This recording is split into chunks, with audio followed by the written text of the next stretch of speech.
What up? It's Jimmy from odds.com. This is a clip from our big NCAA football bowl extravaganza, and we are running white hot right now.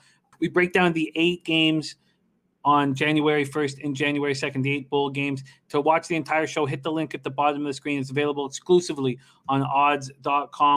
Let's keep rolling. We move on to Saturday, January 2nd, 12 p.m. Eastern. It is the Gator Bowl. We're going to be starting with Big Ragoo for the breakdown here. Number 23 ranked NC State Wolfpack, 8-3 versus Kentucky Wildcats, 4-6 TIAA Bank Field in Jacksonville, Florida. Let's pull up the odd page and see what we are looking at. Kentucky opening up as 3-point favorites. That's now 2.5. This total opened up at 51.5. It's now at 50.5. 50. There's even 49.5s now on the board. NC State closed out their season with 4 straight wins. Their offense gained 391.5 yards, scored 31.1 points per game. Junior quarterback Bailey Hawkman improved as the season went on, completing 63.7% of his passes for 1,820 yards, 12 touchdowns, 8 interceptions. But he threw for 7 touchdowns and 3 interceptions over his last 3 games, and he threw for over 300 in each of his last 2 games. Amika Amizi was his favorite target, catching 42 passes for 694 yards and 5 touchdowns. This NC State team also has 4 players with 400-plus yards receiving. They have 2 strong running backs with Donovan Knight, who ran for 736 yards and 9 touchdowns, and Ricky Person Jr. ran for 635 yards and 4 touchdowns. Their defense allowed 418.2 yards and 29.7 points per game. They're led by 6'4" sophomore linebacker Peyton Wilson. He had 108 tackles, 3.5 sacks, and 2 interceptions. This team, I think, is stronger than people give them credit for. And they had 13 different players who recorded sacks. 8 of them recorded multiple sacks this year. They can give you a lot of different looks. And I'm interested in NC State, but I've not moved on them. I've moved on 3 games before getting here, but this isn't one of them. I was close. Let's go to Kentucky here. After losing 3 of 4 games to tough opponents in Georgia, Alabama, and Florida, Kentucky finished the season defeating South Carolina 41-18. Their defense kept them in games when their offense struggled. Their offense picked up just 311.8 yards per game. They scored just 21.7 points per game, but the schedule is much more difficult. Senior quarterback Terry Wilson struggled to move the ball this year. He completed 62.6% of his passes, 1,095 yards, 7 touchdowns, 4 interceptions. He averaged just 6.1 yards of completion. He also ran for 410 yards and 5 touchdowns. His favorite target, Josh Ali, caught 49 passes for 461 yards, 460 yards, 1 touchdown. And notice that 1 touchdown. And it's because no one else caught more than 14 passes. So whenever you got to the red zone, if you were, not on the goal line, you knew who to cover. It was just Josh Ali. They have 2 quality running backs in Chris Rodriguez, 701 yards, 9 touchdowns. Azim Rose Jr., 518 yards and 2 touchdowns. Their defense allowed 26.4 points, 387 yards per game. They were stout, despite only getting 12 sacks on the year. 6'4", 234-pound junior linebacker Jamin Davis had 89 tackles, 1 sack, 2 interceptions. Okay, take it away. Big Ragoo, the Gator Bowl.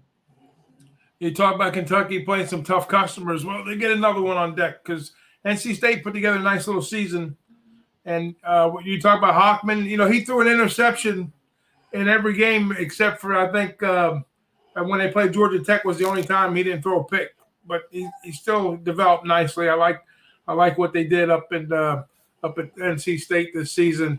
Kentucky's Achilles heel is their offense, and they've had some interesting stuff going on with the offense. Defensively, we know they're pretty decent. They and then Stoops, they brought in an LA quarterback coach, Liam Cohen, to be the team's new offensive coordinator. So and then I guess they released their offensive coordinator and then offensive line coach. So they got 2 new moving pieces there. I just think in this particular spot for them, they're going to try some things in the game that maybe they haven't tried all season long, especially with the new coaching staff. But I think NC State is a better rounded team, and I think the wrong team's favored in this game. I know NC State has had some struggles against the SEC. I think they're like 0-7 their last 7 ATS, but their overs have been good looks in bowl games. Kentucky's numbers, not too impressive, but with they're 7-0 against non-conference the last 7 ATS. So everything points Kentucky with the numbers and the trends. But if you look at the inner pieces, it puts me on NC State. Better talent all around. They played, even though they played, like you say, maybe a weaker schedule, but they put together a nice little season, and they got the momentum going in. So I just think too many things going wrong with Kentucky and getting points with NC State. I'm going to take NC State money line in this spot. Let's see what we can get you on the money line. It's not glorious. There's plus 115 at circa. That's it? Well, yeah, that's it at this point. We're at the odds.com odds page, and it's not good. From plus 105 to plus 115. Yeah. This was the same situation that we had, Doc, with Mississippi State. And we ended up, at least, I can't remember exactly what you did, but I ended up taking the 2.5 points. I just didn't think there was enough risk reward there. A plus 2.5 is minus 105 at BetMGM. Yeah, all right, that's good. I'll do that. Yeah, that's the only look I had. I mean, that was one I was kind of hoping to get like plus 125 or something like that. But. Agreed. Absolutely. Okay, we have Ragu in on NC State plus 2.5 and minus 105, and that is available at BetMGM. All right, let's move over to DJ Big Boss. We have our first game, 12 p.m. Eastern on Saturday, January 2nd, the Gator Bowl. Take it away. This one right here, it looks like a dead under, but I'm scared to mess with it in the bowl game right here. Kentucky offense has been bad. Both teams play pretty good defense. It's a clear sign for under. We're getting 50.5 right now. Sounds good, but I don't trust this NC State team. I'm still scarred from the Liberty game. No way could I back the NC State team. I was really high on Kentucky early in the season. I didn't even really expect them to fall into a bowl game, especially with their record this year. But, this one right here, I'm going to say they outclassed. Kentucky outclassed NC State, and I'm going to take Kentucky minus the points. Yeah, I understand that take. We can get you a -2, a minus 111 at DraftKings. -2, minus 111. Does that sound good? That's good for me. All right. We have Boss on Kentucky -2, minus 111 at DraftKings. John Ryan, your take. Well, the game is an interesting matchup. It should be pretty close. This is the 5th consecutive bowl game that Kentucky is going to, which I believe is the school record. So, shout out, kudos out to those guys. NC State, I agree, 8-3, kind of smoke and mirrors some of the time. They're averaging 31 points a game on offense, but 2 of their last 3 games, they never even came close to getting 31.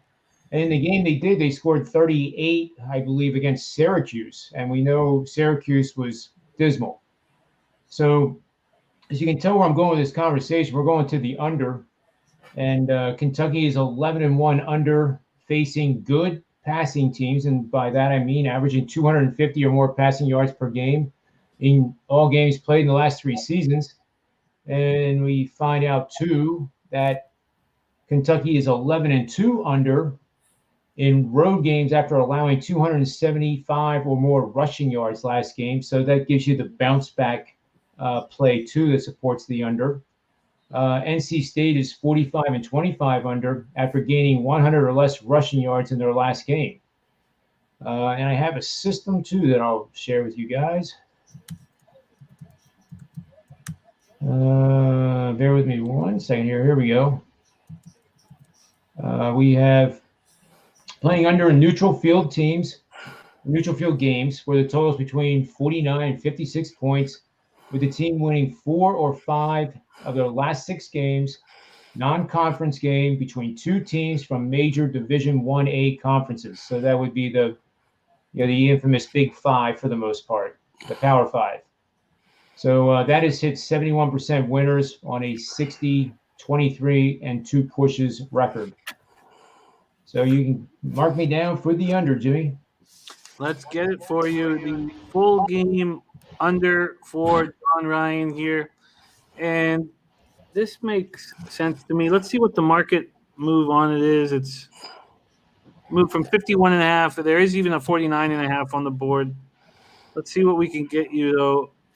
Yeah, FanDuel's moved to 49.5. We can get you 50.5 at -110, unless you would prefer 50 at -105.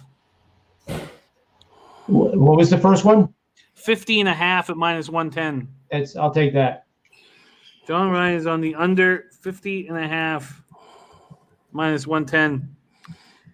The under makes a lot of sense. Before I lock in NC State, which I will be, Raghu, what do you think of this total? I think this under makes sense. Yeah, let me see here a second. 50.5. Yeah. Yeah, I got it. My numbers come up with like 46.5 is what I come up with. So I would lean under if I wouldn't play the over. Yeah, I think the under makes sense, John. So I got you under 50.5 -110 at BetMGM. So I'm moving on 2 spots here. I am taking NC State plus 2.5, and that is available at -105, available at BetMGM. And I'm also on the under 50.5. The under 50.5 here. And I'm getting under 50.5 at -110, also at BetMGM.